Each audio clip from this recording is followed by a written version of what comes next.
Saudamos a toda a igreja nesta noite com a paz do Senhor. Prazer muito grande para nós estarmos aqui com os irmãos, nesse trabalho lindo que todos os anos acontece, que é a Escola Bíblica de Obreiros. E nós queremos desde já parabenizar o pastor Daniel, todos os obreiros e a igreja, pelo lindo tema, História da Igreja. Por quê? Nós entendemos que cada povo tem a sua história. A igreja é ou não é o povo de Deus? Então a igreja tem a sua história. Cada povo tem a sua história. Cada história tem os seus heróis. E cada herói pagou um preço. Então, quando nós nos voltamos para a história da igreja, nós podemos ver essas três verdades bem aplicadas ao povo de Deus, porque a igreja tem uma história, esses 2000 anos, desde o dia do Pentecoste. Uma história que só vai encerrar na hora do arrebatamento da igreja. Então termina a sua caminhada, a sua jornada neste mundo, encerra-se a sua história. E começa na história da humanidade uma outra fase. Só que nesta outra fase, nós não estaremos aqui, já estaremos com o Senhor. Meus irmãos, nós entendemos também que um povo que não tem história, nada tem a contar para as futuras gerações. Não havendo registro da história, a preservação da história, nada haverá para ser contado às futuras gerações. Infelizmente, nós temos muitas coisas que ficaram ocultas, ficaram encobertas e não sabemos, ou sabemos muito pouco sobre muitas coisas. Mas aí vem a importância desse tema, História da Igreja, porque nós já ouvimos alguma coisa, aprendemos alguma coisa, pouco na verdade, sobre a história da igreja. Porém, essa nova geração que está chegando, de obreiros e de cristãos, é uma geração que precisa conhecer, porque nós só valorizamos aquilo que nós conhecemos e sabemos. Aquilo que nós ignoramos, dificilmente vamos valorizar. Por que valorizar? Não sei. Não sei do que se trata. Ninguém me contou nada. Daí a importância desse tema aqui, pastor Daniel, ser ampliado ainda mais. Não é apenas em 3 dias, 4 dias que se pode falar de um modo muito amplo, maior, a história da igreja. Ela é muito vasta. Na verdade, uma história marcada, escrita e marcada pelo sangue dos nossos irmãos que vieram antes de nós. Nós vamos ver nesta noite algumas coisas, até ali no gráfico será visualizado para nós.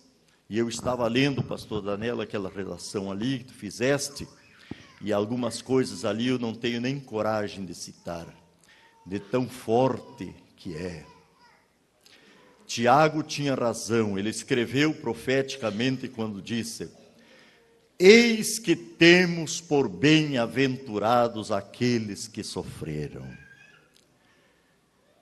Nos dias de Tiago já houve sofrimento na história da igreja, mas ele nem imaginava o que estaria pela frente, o que ainda haveria de acontecer.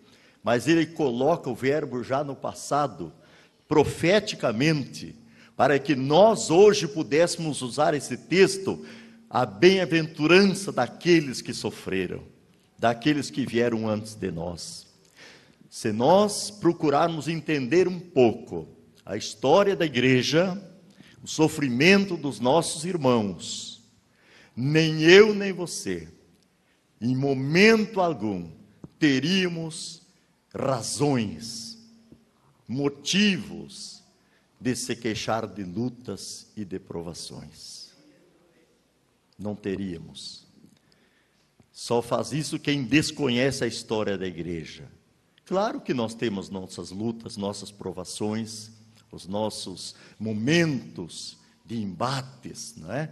Porque o diabo que estava lá está por aí hoje do mesmo jeito. A história passa, os séculos passam, os cristãos vão passando, o Senhor vai recolhendo, as coisas vão se modificando neste mundo, mas Satanás é o mesmo, ele age.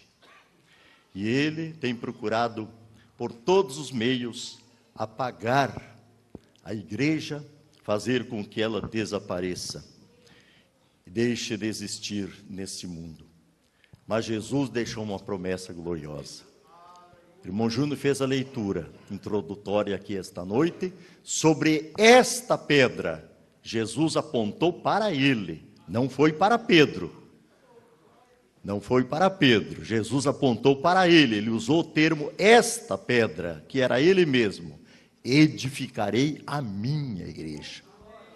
E as portas do inferno não vão prevalecer contra ela. Esta promessa tem sido a torre alta, o refúgio maior, onde a igreja tem se refugiado, porque ele tem guardado a sua igreja. Talvez alguém faça uma conjecturação, mas se tantos cristãos morreram, é porque Deus então não guardou a igreja. Não, para o cristão, a morte é estar com Cristo Jesus. Não é o fim, e também não acabou a igreja continuou, porque é uma sucessão de geração de cristãos através de todos os tempos. Meus irmãos, nós vamos focalizar um pouco hoje a igreja na Idade Média. Abrange o período do ano 500 até o ano 1500. Portanto, a igreja na Idade Média, ela tem um período de 1000 anos.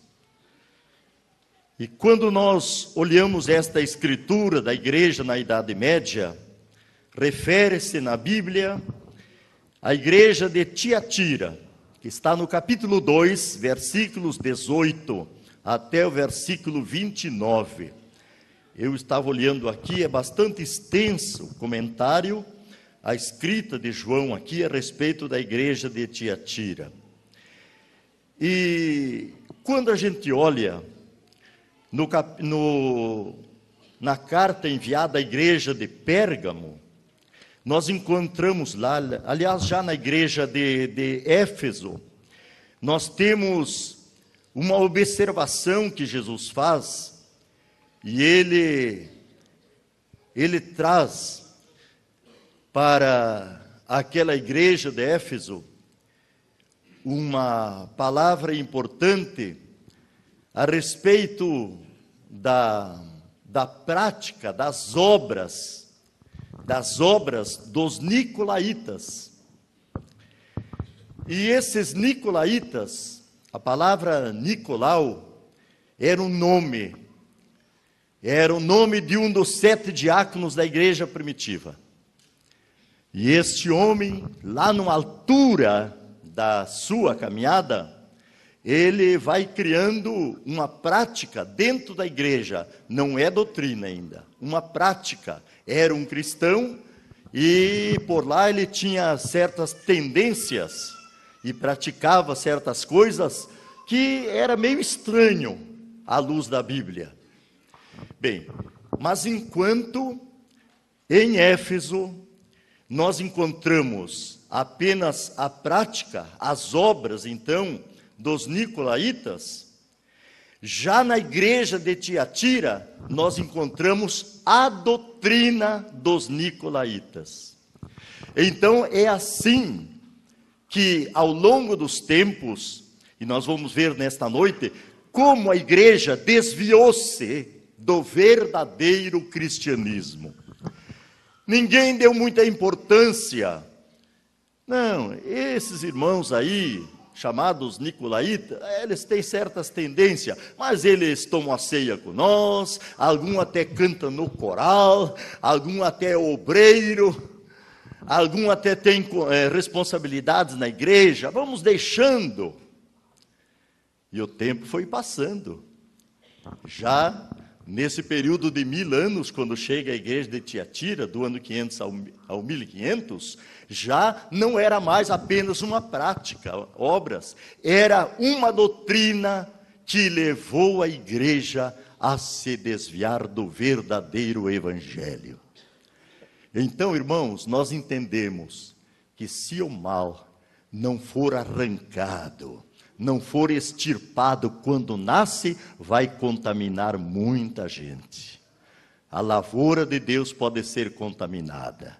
Quem veio lá de fora, como eu, muitos outros, sabem que quando a gente ia fazer a limpeza da lavoura, tinha que capinar muito bem, e havia casos que tinha que se colocar o inso, o mato que nós chamávamos, com a raiz para cima, para o sol queimar mesmo, matar mesmo, porque senão ele brotava e vinha de novo. Na igreja, isto muitas vezes tem acontecido através da sua história. Mas Deus tem guardado a sua igreja. Aliás, quando falamos em igreja, alguns tempos, agora poucos meses atrás, eu fiquei bastante preocupado com a grande proliferação de movimentos, de igrejas aqui, igrejas lá, denominação tal, que vocês sabem bem a situação aqui em Alvorada, e parece que a situação não é só aqui, é meio geral. E eu fiquei a pensar comigo mesmo, eu não vou aqui alterar nada, vou contar para vocês o que realmente aconteceu comigo. E eu estava nesta preocupação, e até perguntando, Deus, como vai ser isto? Qual é a resposta para tudo isto? Eu não vou dizer para vocês que desceu um anjo do céu e disse, vai ser assim, assim. Não. Não vou dizer para vocês que alguém veio e me entregou uma profecia sobre isto também, não. Não vou dizer a vocês que eu tive uma visão extraordinária sobre isto. Mas eu senti o Espírito de Deus falar forte aqui dentro. E me levou para 2 Timóteo 2,19, dizendo, vai lá, lá está a resposta. E quando eu abri 2 Timóteo 2,19, eu encontrei o texto de Paulo para Timóteo dizendo, tendo este selo, o Senhor conhece os que são dele. E qualquer que profere o nome de Cristo, aparte-se da iniquidade. Quando eu recebi esta palavra diretamente de Deus, fui conferir na Bíblia, então eu fiquei tranquilo. E Deus disse, não te preocupe mais, porque eu conheço os que são meus. Deus tem a sua igreja, independentemente de placa, de título, pode colocar o título mais bonito, a placa pode ser com letras de ouro, nada interessa para Deus, Ele conhece os que são dele. Então, meus irmãos, Deus tem a sua igreja. Cada um pode fazer o que quiser, as leis permitem a criação de denominações, títulos e placas e coisas desse jeito aí, mas o importante é que Jesus conhece muito bem a sua igreja. Não adianta alguém se intitular, alguém querer ser, alguém fazer outras coisas que pensar que está certo. Deus realmente conhece a sua igreja. Este estudo, principalmente o que vamos focalizar aqui nesta noite, meus irmãos, não tem como objetivo falar de religião nenhuma. Nós teríamos a maior perda de tempo levantarmos aqui para falar desta, daquela, da outra religião. Não. Agora, preste bem atenção.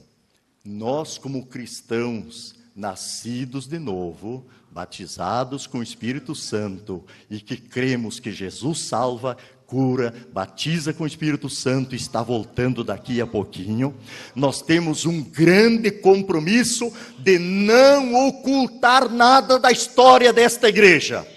Um compromisso de abrir o livro e mostrar o que nele está escrito, porque não podemos nem devemos esconder a história da igreja. Por isso nós alertamos que ninguém se ofenda. Talvez você ainda não pertença à Assembleia de Deus, mas você é um privilegiado em poder estar aqui e conhecer como é que a igreja tem vivido e o que ela tem sofrido e como surgiu movimentos que nós vamos citar aqui nesta noite. É importante que se lembre estas coisas sobre a história da igreja.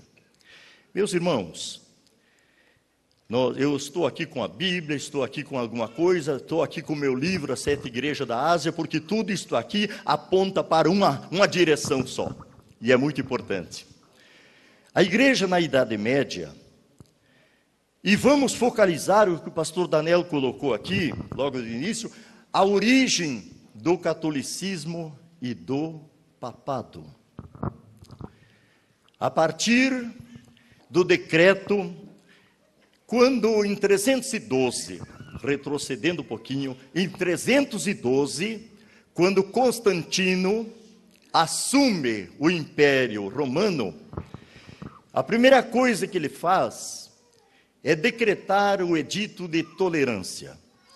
O Edito de Tolerância, decretado por Constantino, ele não oficializa ainda o cristianismo como religião oficial do Império.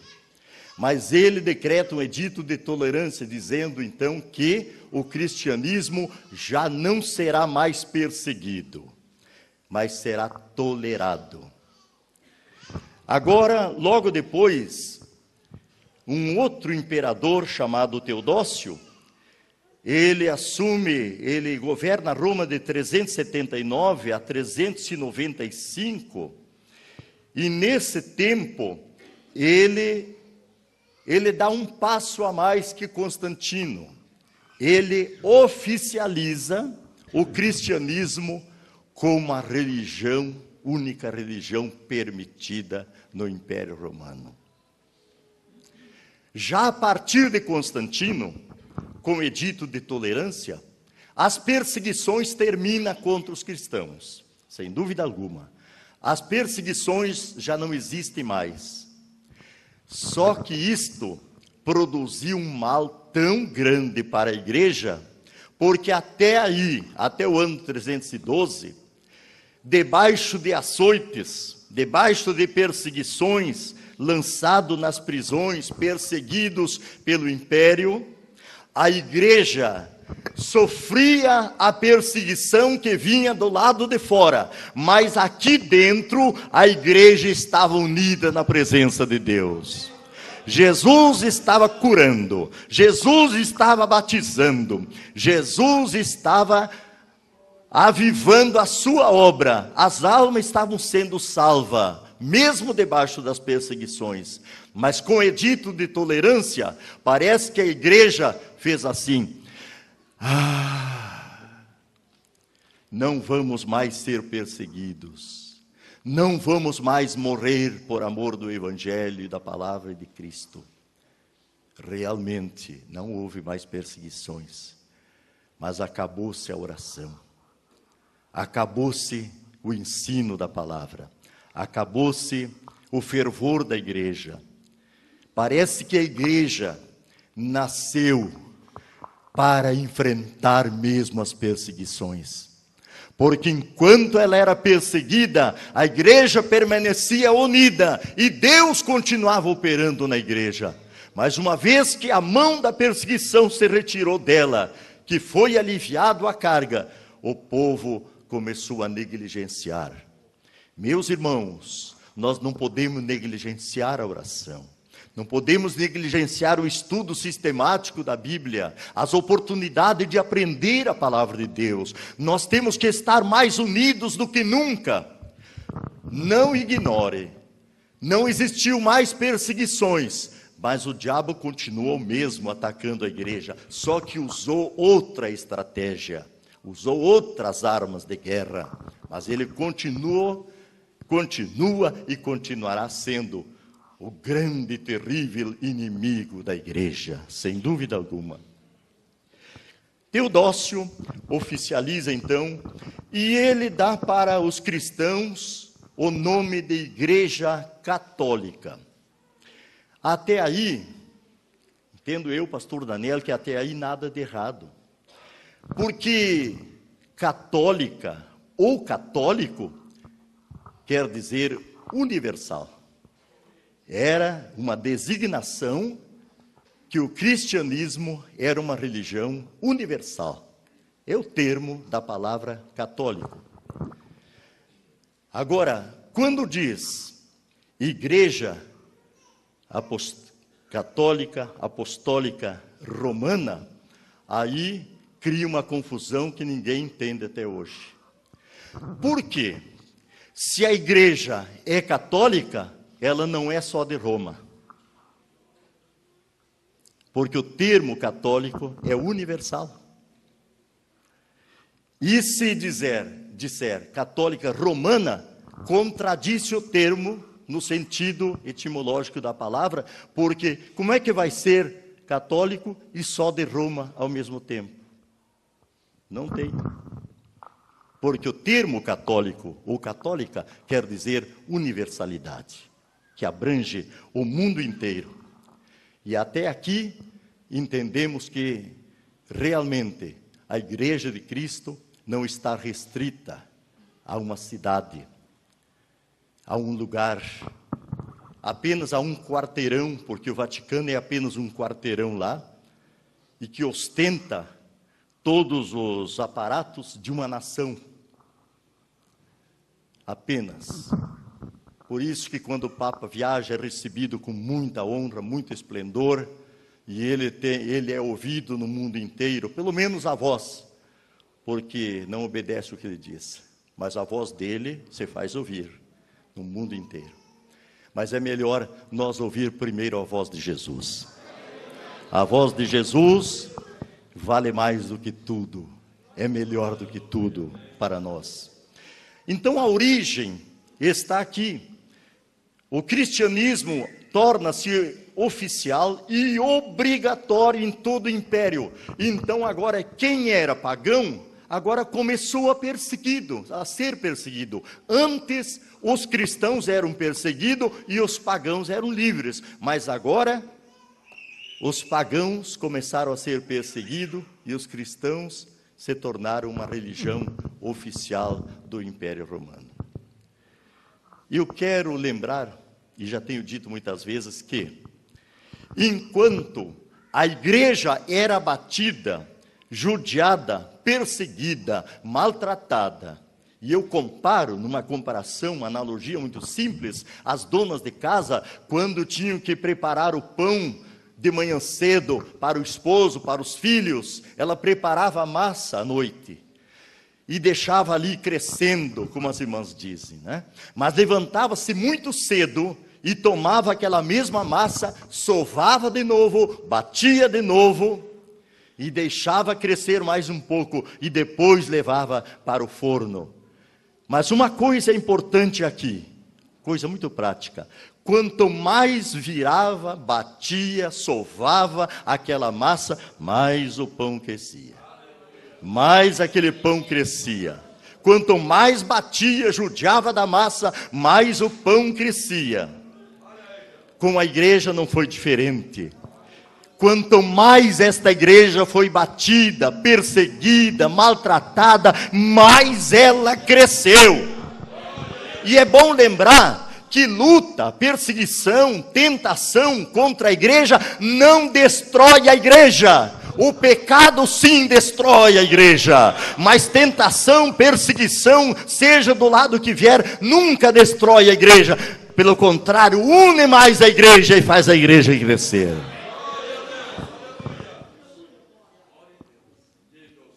A partir do século IV, a supremacia do bispo de Roma começa a ficar fortalecida. Olha a doutrina dos nicolaítas. Era um grupo dentro da igreja, que estava lá em Tiatira, que pregavam e ensinavam a respeito das ordenações. Eles tratavam do assunto dos cargos eclesiásticos dentro da igreja.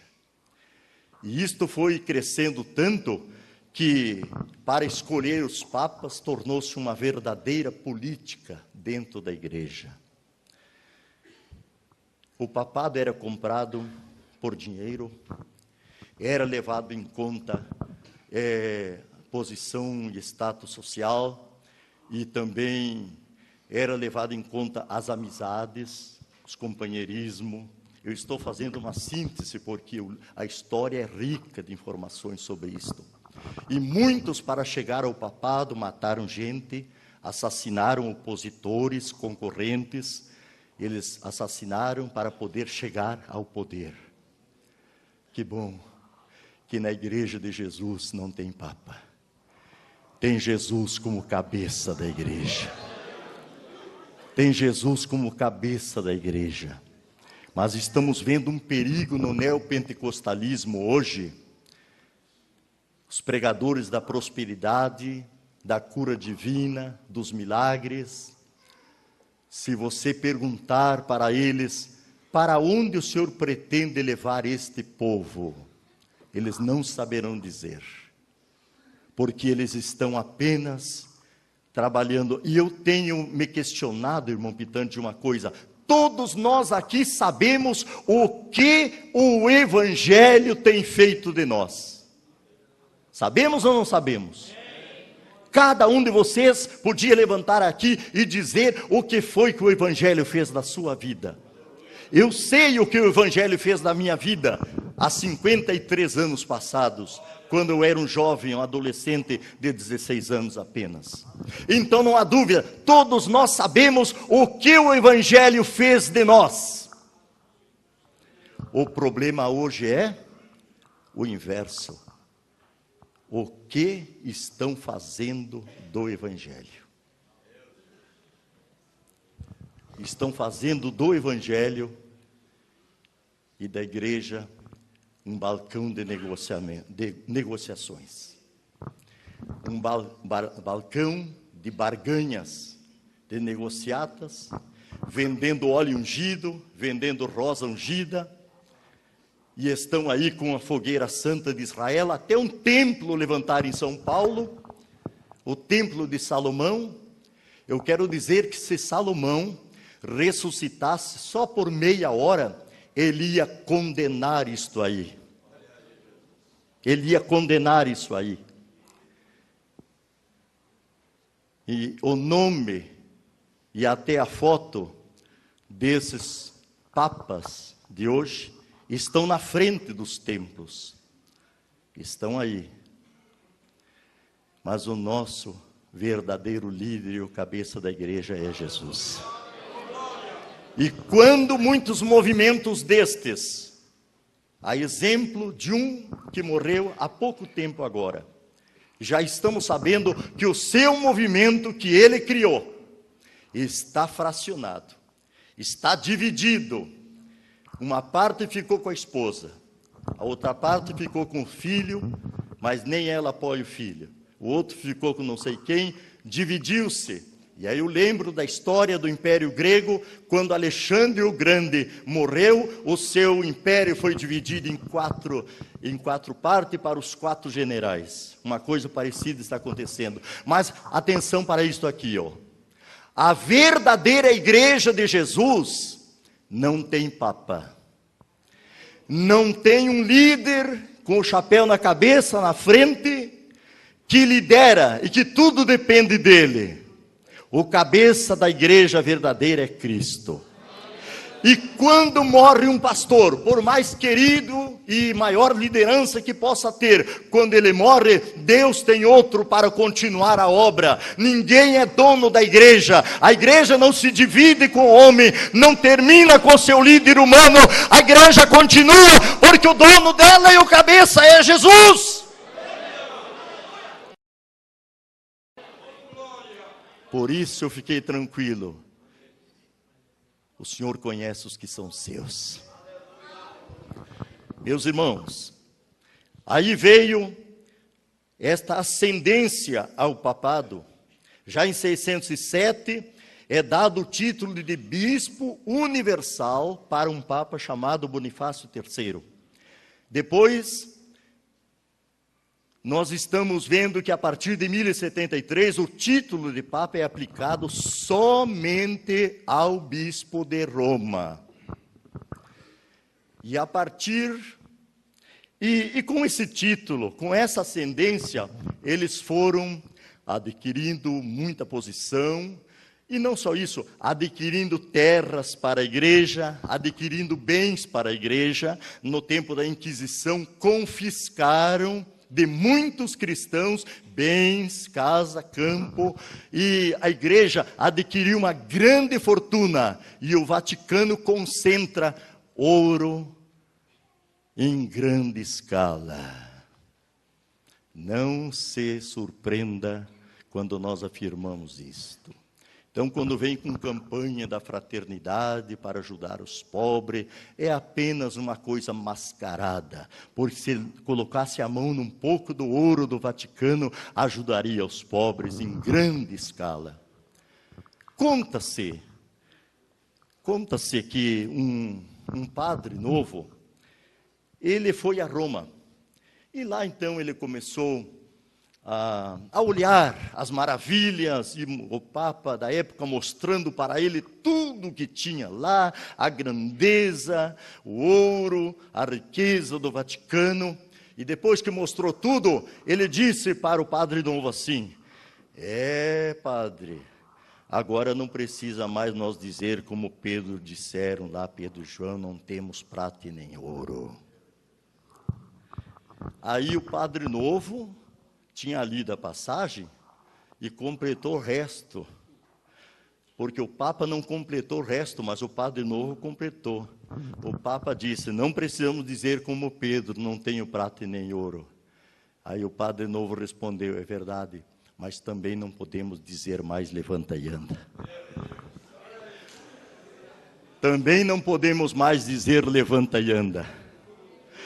É melhor não ter ouro, nem prata, nem status, nem nome grande, nem posição. É melhor não ter nada disso, mas ter graça de Deus para dizer levanta e anda em nome de Jesus. E ordenar para os demônios: sai agora no nome de Jesus.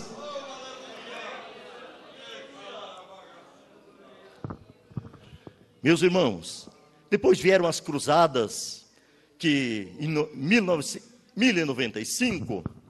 Urbano II, este Papa, ordena as cruzadas para libertar a Terra Santa dos muçulmanos, do mundo árabe que estava dominando. E este Papa ordenou, custeou, o Vaticano investiu e foram feitas algumas cruzadas. Por algum tempo eles estiveram por lá, mas não conseguiram o domínio, porque chegou a hora em que Saladino, um grande guerreiro do árabe muçulmano, ele conseguiu derrotar o exército papal, os cruzados, ele derrotou. E quando a gente vai margeando o Mar Vermelho, como nós passamos lá, a gente olha para a direita da estrada, está o Mar Vermelho, e lá dentro está o palácio, dentro do mar está o palácio do Saladino lá. O que venceu os cruzados, está lá o palácio dele.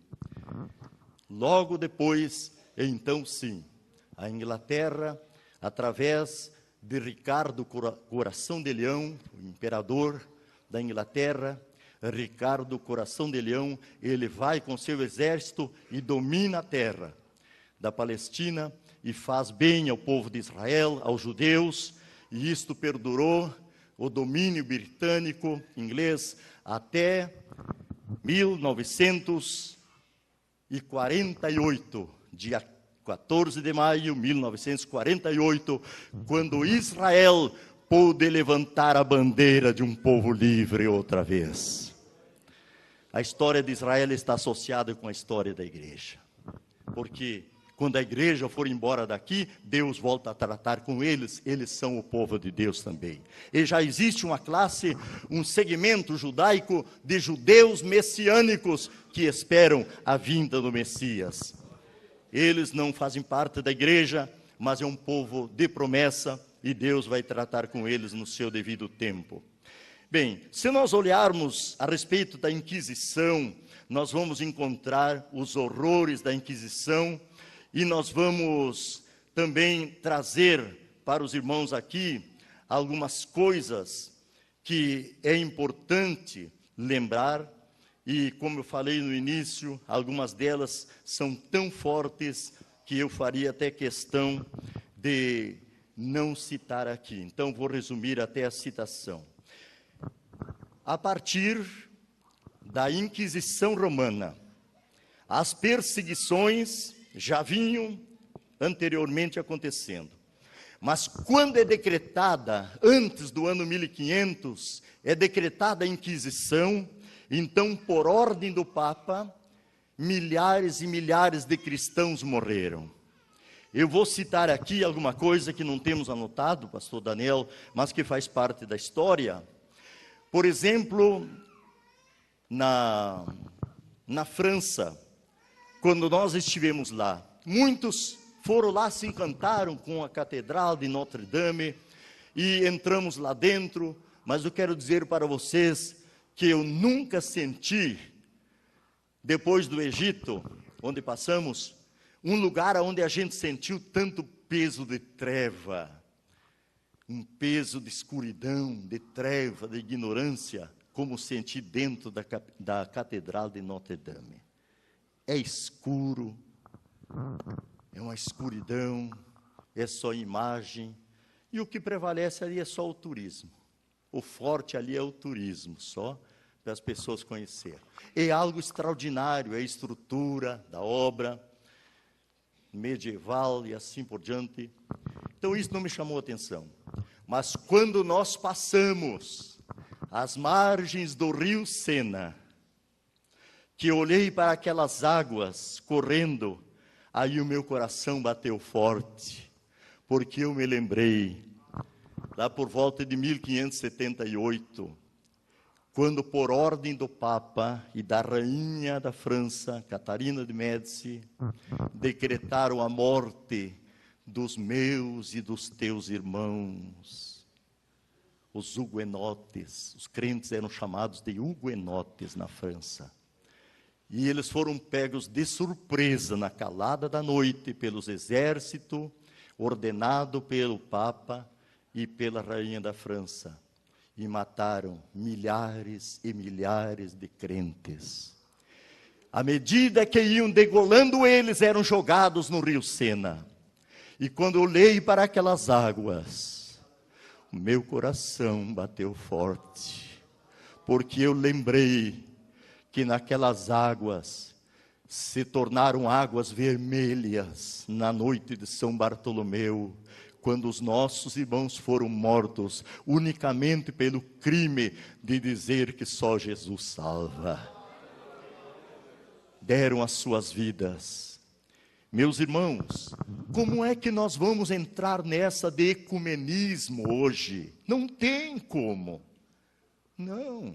O nosso verdadeiro ecumenismo é com o Pai, o Filho e o Espírito Santo e com os cristãos nascidos de novo que esperam Jesus voltar. Este é o nosso verdadeiro ecumenismo. Eu creio que nós estamos aqui numa aula hoje. Esta escola bíblica está sendo uma aula de história da igreja. Então não entre nessa. E depois vem, vamos fazer o nosso culto junto, porque tudo é a mesma coisa. Dá tudo na mesma. Os evangélicos crêem num Deus, nós cremos no mesmo Deus, e assim por diante. Não.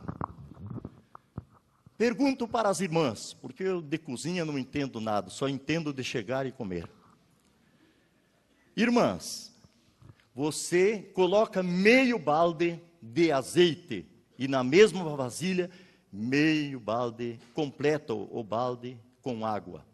O azeite vai misturar com água? Não? Não. Nunca o azeite se mistura com água. A verdadeira igreja de Cristo é azeite puro. Mas a água do ecumenismo nunca vai poder se misturar. E aí nós vamos trazer depois disso as diferenças que podemos pensar. Tem muita diferença. E aí, mas pastor, agora eles têm um movimento carismático. Não porque canta os corinhos que os evangélicos usam cantar. Agora somos todos iguais, até os hinos são iguais. Não entra nessa. Eu quero ver é se apartar da idolatria, se apartar das imagens, se apartar das heresias. Isso é que eu quero ver, ser batizado nas águas em nome do Pai, do Filho e do Espírito Santo, como Jesus foi, viver em novidade de vida, porque vereis a diferença entre o que serve a Deus e o que não serve. Se isto não acontecer, pode falar de carismático, até falar língua estranha, alguém se confunde, mas escute bem, igreja e obreiro, batismo com o Espírito Santo não salva ninguém, quem salva é Jesus. Cura divina não salva ninguém, porque tem gente que tem fé para ser curado, mas nunca vai ter fé para ser salvo. Isso é apenas um movimento para tentar dizer que está tudo igual. Não está tudo igual. A história está em nossas mãos e não tem como negar. Não tem como negar. Então, os nossos irmãos sofreram perseguições, coisas tremendas. Nós vamos aqui mostrar alguns gráficos. O primeiro gráfico se chama Balcão do Estiramento. E agora te agarre bem no banco. Balcão do Estiramento. Vai mostrar aí, ó.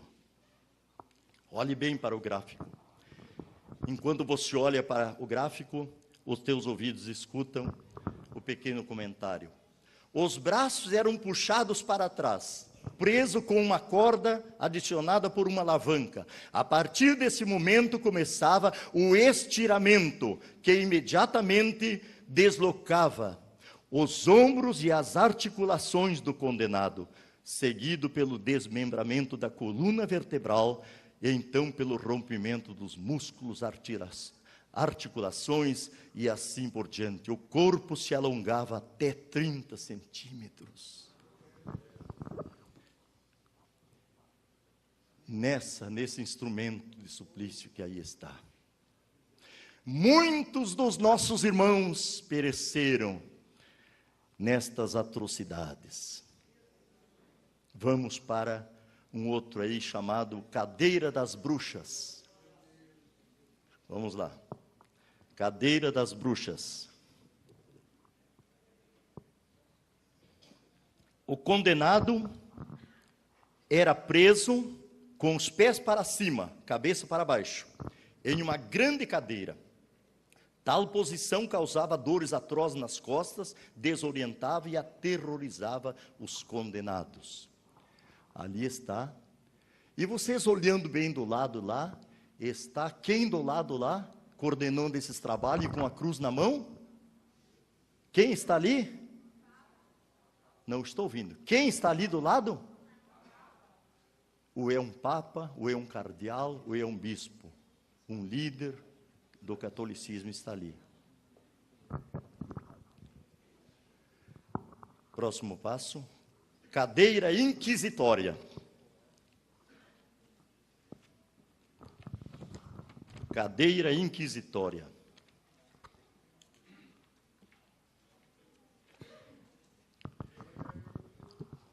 Talvez não seja possível visualizar bem para os que estão mais longe, mas vocês podem ver ali aquelas pontas que tem, era uma cadeira grande, cheio de pontas de ferro. E o réu sentava-se nu, a roupa era tirada e ele era obrigado a sentar nessa cadeira. E o mínimo de movimento que fizesse, essas pontas agudas de ferro que estava por baixo, pelas laterais, pelas costas, o mínimo de movimento começava a cravar no corpo do condenado. As agulhas, que eles chamavam aí, penetravam o corpo dele, provocando efeitos terríveis. Ela tinha mais de 1.600 pontas de madeira e 23 pontas de ferro, todas pontudas, que feriam o condenado até a morte. Vamos para um instrumento chamado esmaga-cabeça. Estão vendo aí? Esmaga-cabeça. Colocava-se a cabeça do condenado com o queixo sobre a barra inferior e em cima o rosqueamento ia esmagando a cabeça. Então a pessoa era colocada ali com a cabeça dentro daquele instrumento ali, que era tipo um capacete, e lá em cima estava o rosqueador. O carrasco então ia apertando aquela rosca lá, apertando, e a cabeça da pessoa ia se quebrando, ia sendo moída.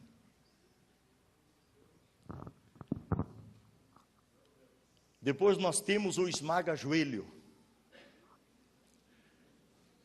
Muitos jogadores de futebol machucam os joelhos lá no campo. Mas aqui era muito pior. O esmaga-joelho. Já dá para ver? É um instrumento cheio de pontas. E no esmaga-joelho, por exemplo, esse instrumento era colocado na perna da vítima, na altura do joelho, e apertado até que as pontas penetrassem a carne e os ossos, e tudo começava a se quebrar. Tudo começava a estalar e se quebrar. Que suplício tremendo. Este é o esmaga-joelho. Depois nós temos a mesa de evisceração. Terrível. Mesa da evisceração. Nesse instrumento, todos estão vendo? Sim? Uma grande mesa. E lá tem algumas coisas lá também. Vamos ver. Nesse instrumento, o condenado era colocado deitado, preso pelas juntas e eviscerado vivo pelo carrasco. Uma lâmina na mão do carrasco abria a pessoa e as vísceras iam sendo tiradas. E eram penduradas em uma corda, e à medida que ia soltando as vísceras, essa corda ia sendo puxada, e as vísceras, as partes internas da pessoa, eram arrancadas do corpo e levadas para as alturas, para que todos vissem. Tudo isso se fazia nessa mesa. Roda do despedaçamento. O nome já está dizendo, despedaçamento. Olha aqui, ó. Embaixo está cheio de pontas, de ferro ou de madeira, mas vamos ver o que diz aqui. E da própria roda também tinham pontas pontiagudas. O réu era amarrado com as costas na parte externa da roda. Quer dizer, a roda está aqui, ele era amarrado na parte externa também de costas, acompanhando o círculo. Na parte externa da roda. Sob ela colocavam-se brasas acesas, claro, né? E o carrasco, girando a roda, cheia de pontas, fazia com que o condenado morresse praticamente assado. Em outros casos, no lugar das brasas se colocavam instrumentos pontiagudos.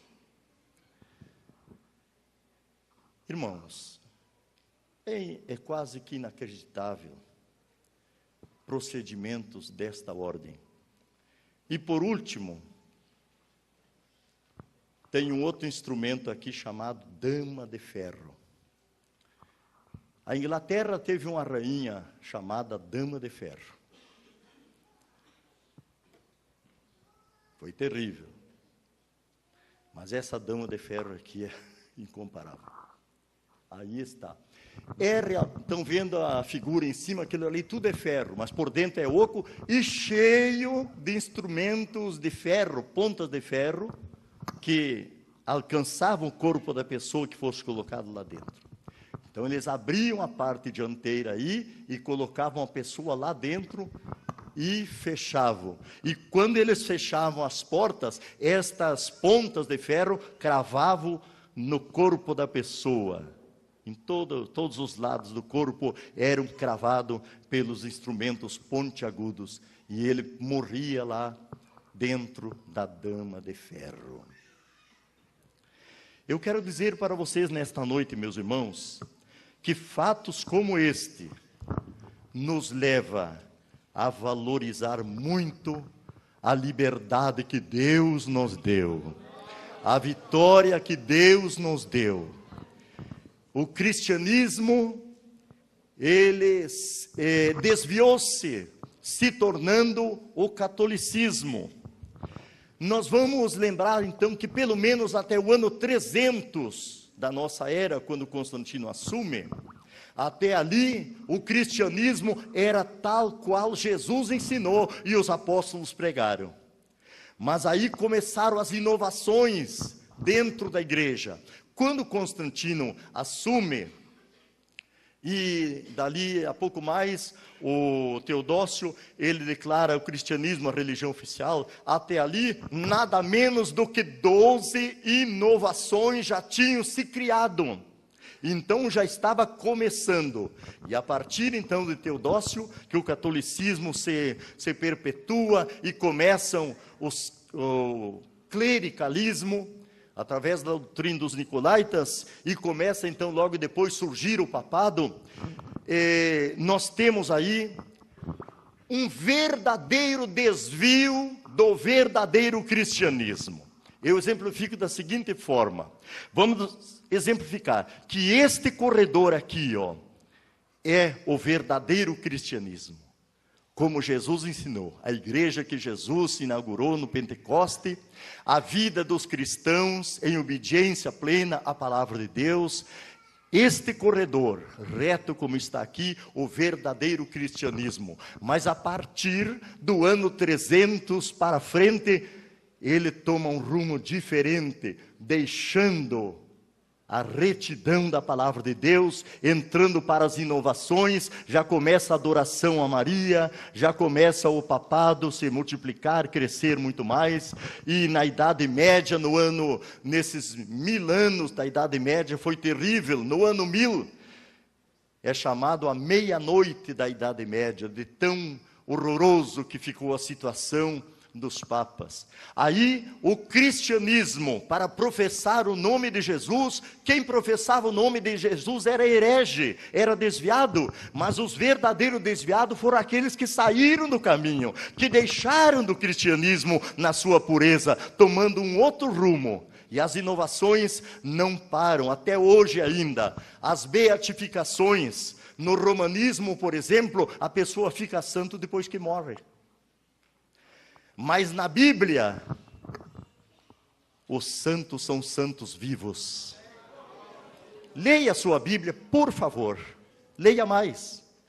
Você encontra aos santos que estão em Filipos, aos santos que estão lá em Corinto, aos santos da igreja que está em Éfeso. A Bíblia mostra santos crentes vivos, nascidos de novo, com vidas consagradas. Deus chama esses de santos. Agora, depois que morre, não adianta mentir, criar milagre, e vasculhar aqui e ali, e entrar no processo da beatificação, que vem primeiro, né? E depois a canonização. Não adianta nada, porque com a morte está selado o destino. Pode dizer que é santo e pode estar esse santinho ardendo lá nas chamas. pode estar ardendo lá. Meus irmãos, eu acho que esta escola bíblica para o obreiro vem trazer para nós uma revelação, um pouco da revelação da história da igreja de Jesus. Eu tenho uma lista grande, estou encerrando aqui porque a nossa hora está chegada. Estou encerrando aqui os precursores do movimento reformista.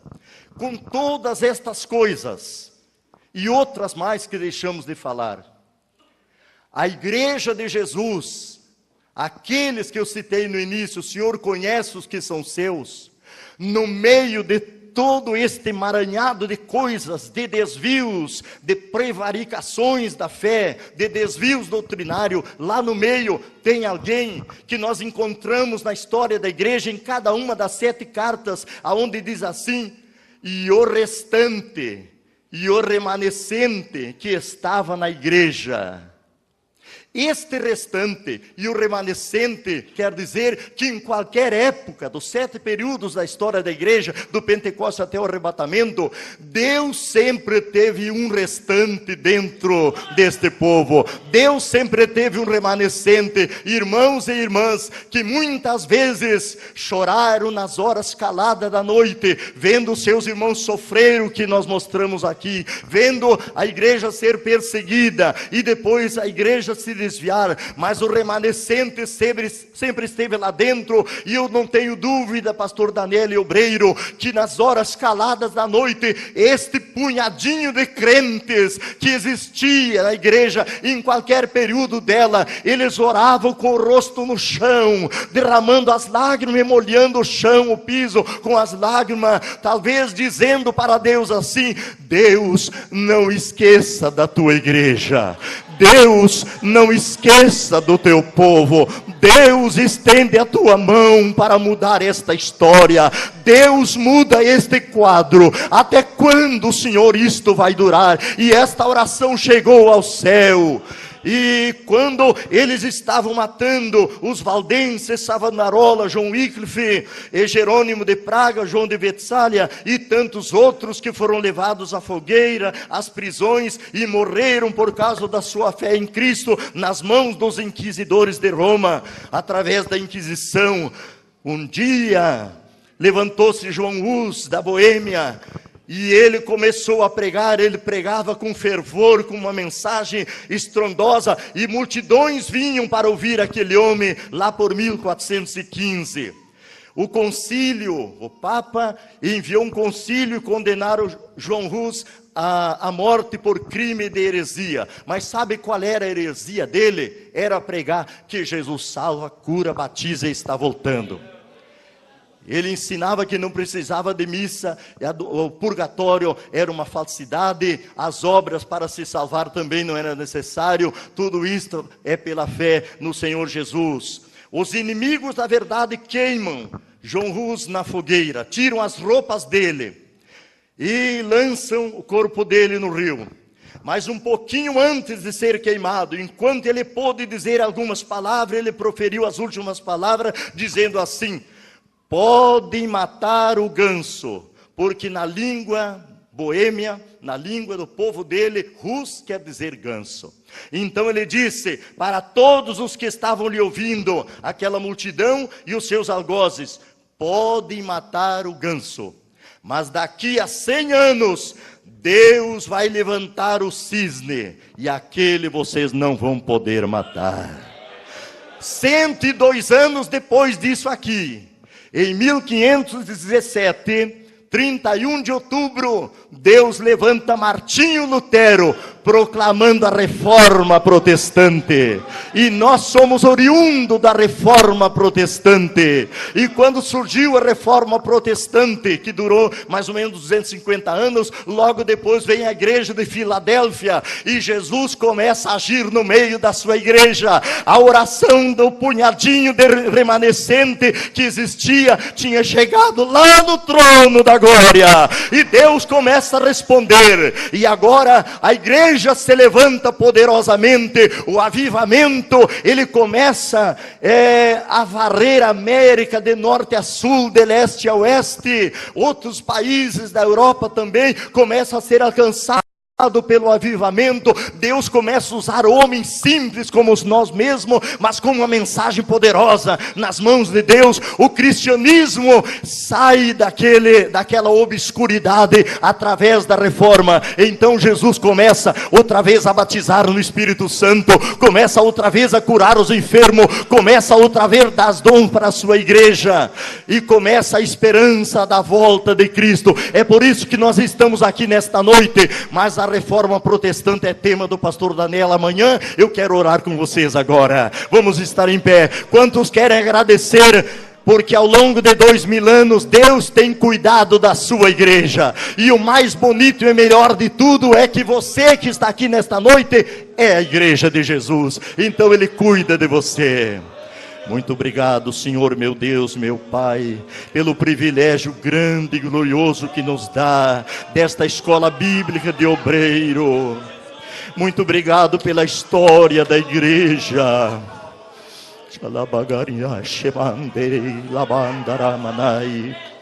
Falar